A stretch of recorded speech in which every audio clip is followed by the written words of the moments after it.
All right, back here now at the KFYR Plus news desk, and winter weather can wreak havoc on homes, causing billions in damage each year. Today, we're joined by Jake Sorber, research meteorologist at IBHS, to share some expert, research-backed tips for protecting your home before the cold sets in. Jake, welcome to the news desk. Hi, Jay. It's great to be here.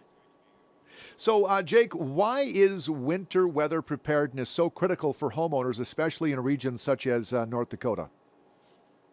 Yeah, great question. Obviously, if those of you who live in North Dakota are no stranger to severe, or rather, winter weather. You guys get cold weather for many months up there in the wintertime, and so very used to these severe cold environments. But I would say that the in these cold environments, you get used to these, and so you get complacent about your building and the pipes that are in your home, and whether or not they're actually going to freeze. And so I would say that primarily one of the biggest loss drivers that we see from severe cold events are frozen pipes. And even if you have pipes that are well insulated, it's always good to check whether or not those pipes have insulation around them, because when we least expect it, that's when that cold weather will strike. Yeah, now how do insurers view winter weather claims? Are there common mistakes that homeowners are making that lead to maybe some denied claims?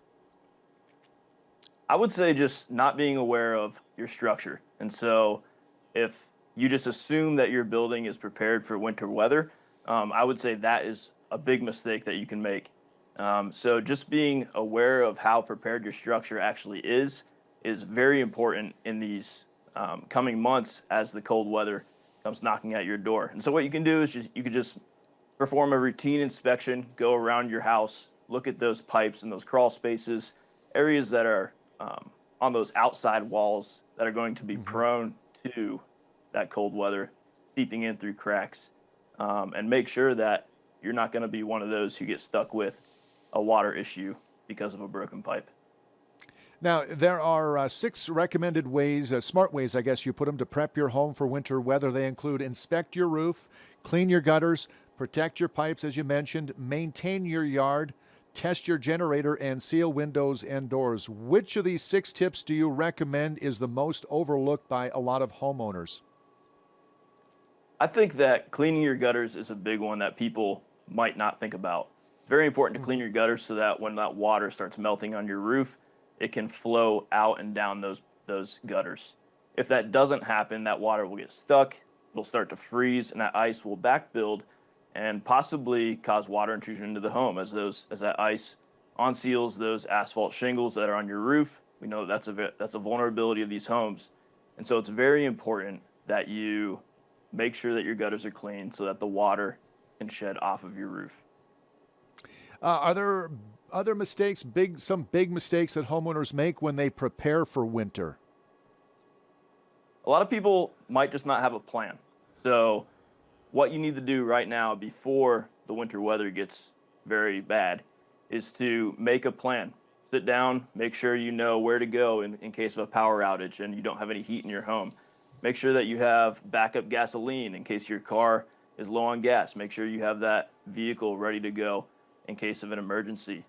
Make sure you have emergency contact information, firefighters, police. Make sure you know who your insurance agent is so that you can reach out to them, because it's good to have all of these documented now, because when those emergency situations arise, you might be less likely to think clearly in those situations. Jake, are there any innovations or technologies that are emerging to help homeowners stay ahead of winter weather risks? Yeah, Jay. So something that homeowners can invest in include water sensors. And so what you can do in the case of a frozen pipe, you can install a water sensor on your main water valve. And if that water sensor detects a drop in pressure, it will automatically shut the water off. And so these are really valuable for homeowners that may be traveling for the holidays. They leave their home, there's a big cold snap, an exposed pipe freezes, bursts, and then if that water pressure sensor is installed, it'll shut off that water pressure and save you from internal flooding in your home. Yeah, water is the biggest threat to a home. So, if homeowners could only do one thing today, Jake, to reduce their risk from winter weather, what would you recommend? We here at IBHS really recommend that those pipes, we check those pipes and make sure that they are insulated well. And if you are able to make that big investment into, or not necessarily a big investment, but an investment into purchasing one of those automatic water shutoffs, that will truly save you a lot of headache if there is a pipe burst in your home, especially if you aren't home, because then that's where you don't detect that and it could cause a lot of loss. Okay, is there somewhere our viewers can go to find more practical tips that you might have for us, Jake? Absolutely. So I would recommend going on to ibhs.org/winter ready. We have all the tips that you can find on there. Also, if you need to learn more about your roof and the risk that winter weather poses to your roof, go ahead and visit ibhs.org/roof 101. Okay, Jake Sorber, research meteorologist at IBHS. Thank you for the expert advice, Jake. Sure appreciate your time today. Yep. Thank you very much, Jay. You betcha. All right, we're going to take a quick break here at the bottom of the hour. We're right back here with more news next on KFYR Plus.